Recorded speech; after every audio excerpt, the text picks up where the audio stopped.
Hello everyone, I'm bringing you a video today looking at something which I think is an oft overlooked element of British Army uniform, and that is braces, or in American English, suspenders. Now this is braces for holding up the trousers, not braces as part of the equipment, for holding up the equipment. So what we're looking at is a pair of trouser braces in this video, or two examples thereof, and these are of a pattern introduced around 1900, around the turn of the century, and then used right the way through into the early 1950s. So quite a lot of ground covered there. You've got the pre-Great War years, the Great War, the interwar years, the Second World War, and through into the early post-war national service era as well.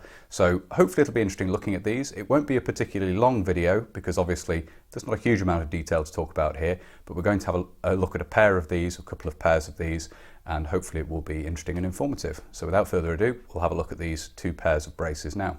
So here we have the two pairs of braces we're going to talk about, and these do differ in terms of details, but basically follow the same design. The fixtures and fittings differ a little bit, and we'll talk about that during the course of the video, of course. We'll look at this front pair first.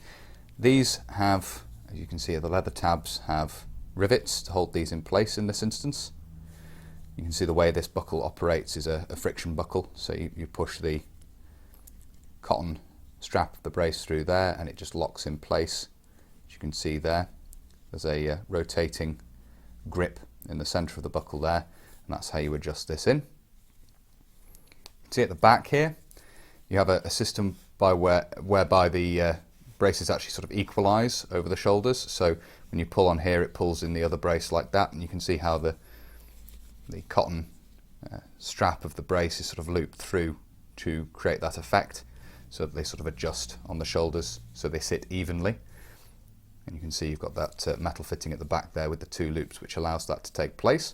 And again, you have the leather tabs riveted in place there onto the lower section of that metal fitting.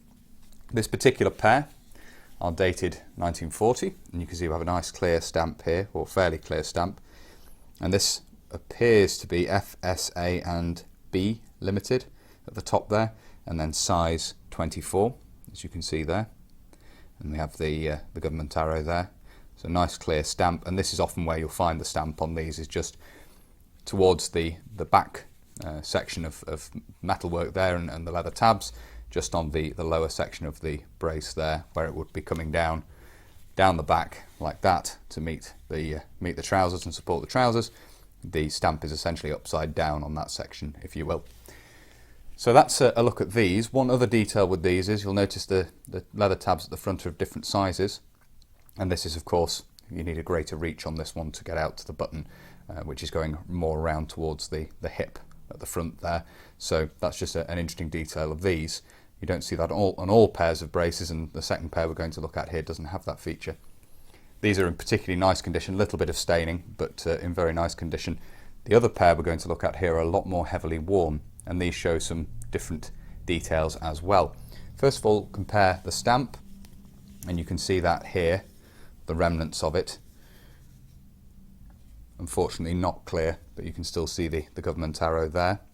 And then there is a number stamped into these as well on both sides, 819926, and the same again over here, 819926. See there?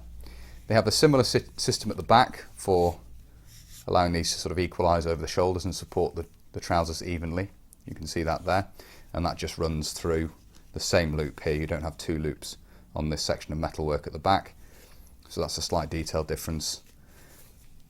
These, when manufactured, had stitched leather tabs, as you can see here, with a V-shaped section of stitching there where they double over, and this is a very common method of finding the leatherwork attached on these braces. It's a very common way of doing things, but one of these has been lost at some point, worn through, the stitching's come away, so it's been replaced with this replacement piece of leather, which has had a buttonhole cut in the bottom and then been riveted in place with a simple tube rivet, as you can see there.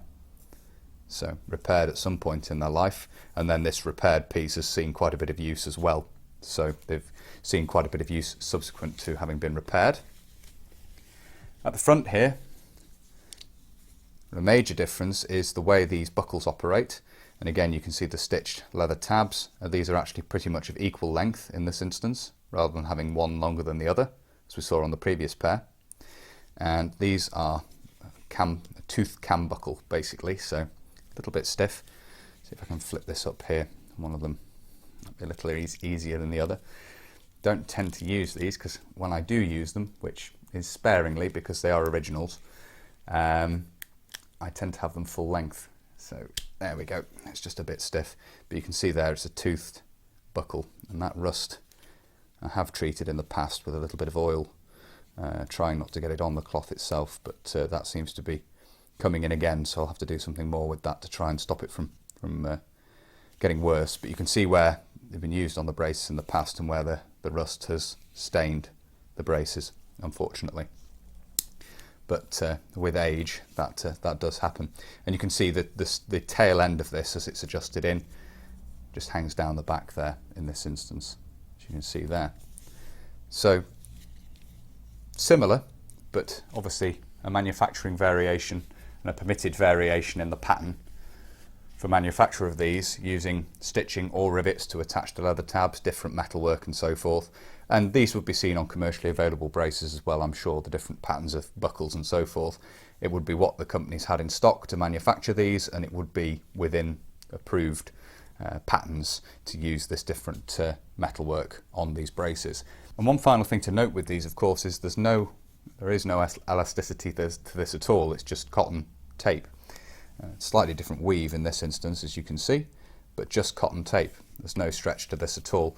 And this does have the issue of popping buttons, particularly metal buttons, tend to saw away at the thread a little bit, and bending over wearing a pair of braces like this, you're liable to pop buttons off, which is one reason elastic braces are preferable. But of course, elastic a lot more expensive, and particularly during wartime, it was a scarce commodity. So these cotton braces are a lot cheaper.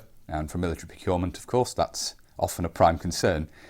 Nevertheless, very well made, of course, but elastic would not come in until the 1950s, when the grey elastic braces, which people are probably familiar with, were introduced. But that's a look at these two different pairs of white cotton British issue braces. So hopefully you found it interesting looking at these. As I say, not a particularly long video. They are just two pairs of braces. There's not a huge amount to them, but nevertheless, hopefully it has been interesting looking at these. Probably make a follow-up talking about the later patterns of braces that we used. You have the grey elastic version of the braces, which people are probably very familiar with, turn up in the 1950s, and then of course used right the way through to sort of the end of the use of braces in the British Army, which I believe they may still be used with mess dress and so forth, but with combat uniform, with uniform in the field, that sort of dies off with the 1968 pattern in the 1980s. We'll talk a little bit more about that in another video going forward, most likely. If you found this interesting and you'd like to see more of this sort of thing, including that future video, please do consider subscribing to the channel if you haven't already. And whether you're newly subscribing or you've previously subscribed, please do make sure you hit the little bell, the notification button down below. That will of course alert you when I upload future videos. If you really like my uploads and you would like to support the channel, you can. Both Patreon and PayPal are linked down below. And as always, a huge thank you to everybody who supports the channel using those two methods. It really is greatly appreciated. Thank you all very much indeed. If you'd like to follow the channel on social media, you can. Facebook, Instagram and Twitter are all linked down below. And if you'd like to get in touch but you don't really use social media, there is of course an email address down there in the description as well. That's everything for this video. So until next time, bye for now.